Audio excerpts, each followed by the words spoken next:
महोदर इति ख्यातो ज्ञान ब्रह्म प्रकाशके मोहासुरस्य शत्रुवे आकुवानगे स्मृते।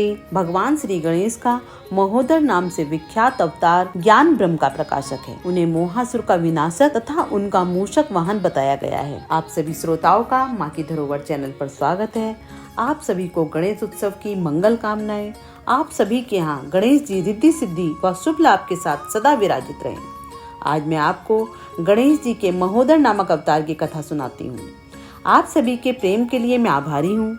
जैसे पिछली कथाएं आप सभी ने सुनी, आगे भी मुझे व ऐसे ही प्यार मिले, इसकी मैं कामना करती हूँ। दैत्य गुरु शुक्राचार्य के एक शिष्य का नाम मोहासुर था। उनके आदेश से मोहासुर ने भगवान सूर्य की आराधना की। उसकी कठोर तपस्या से भगवान सूर्य प्रसन्न हो गए।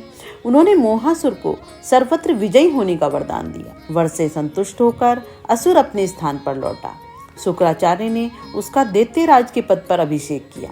उसके बाद अपने प्रबल पराक्रम से उसने तीनों लोकों पर अधिकार कर लिया। देवता और मुनि पहाड़ों एवं जंगलों में छिप गए।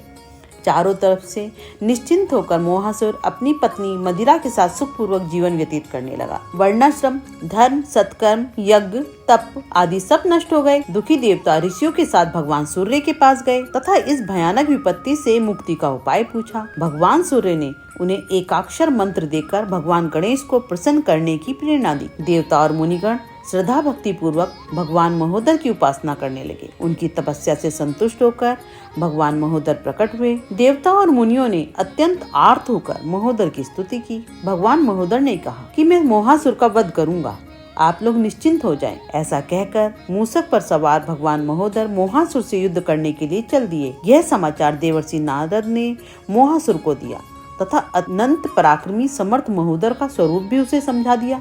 तब दैत्य गुरु शुक्राचार्य ने भी उसे भगवान महोदर की शरण लेने का शुभ परामर्श दिया। उसी समय भगवान महोदर का दूत बनकर भगवान विष्णु मोहासुर के पास गए। उन्होंने मोहासुर से कहा, तुम्हें अनंत शक्ति संपन्न भगवान महोदर से मित्रता कर लेनी चाहिए, इसी में तुम्हारा कल्याण है। यदि तुम महोदर की शरण ग्रहण कर देवताओं, मुनियों तथा ब्राह्मणों को धर्म पूर्वक जीवन बिताने में व्यवधान न पैदा करने का वचन दो तो दया में प्रभु तुम्हें क्षमा कर देंगे। यदि तुम ऐसा नहीं करते हो तो रणभूमि में तुम्हारी रक्षा असंभव है। मोहासुर का अहंकार नष्ट हो गया। उसने भगवान विष्णु से निवेदन किया, आप परम प्रभु भगवान महोदर को मेरे नगर में लाकर मुझे उनके दुर्लभ दर्शन का अवसर प्रदान करें। भगवान महोदर ने मोहासुर के नगर में पदार्पण किया।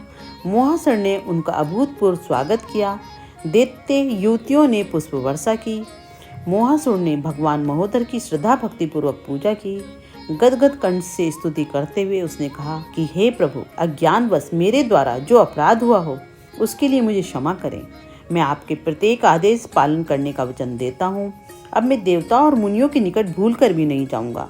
उनके किसी भी धर्माचरण में विघ्न पैदा नहीं करूंगा। सहज कृपालु भगवान महोदर मोहासुर की दीनता पर प्रसन्न हो गए। उसे अपनी भक्ति प्रदान कर दी।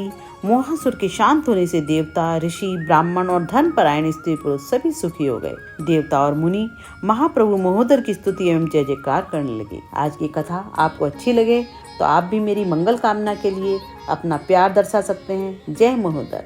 गणपति बाप्पा मोरया।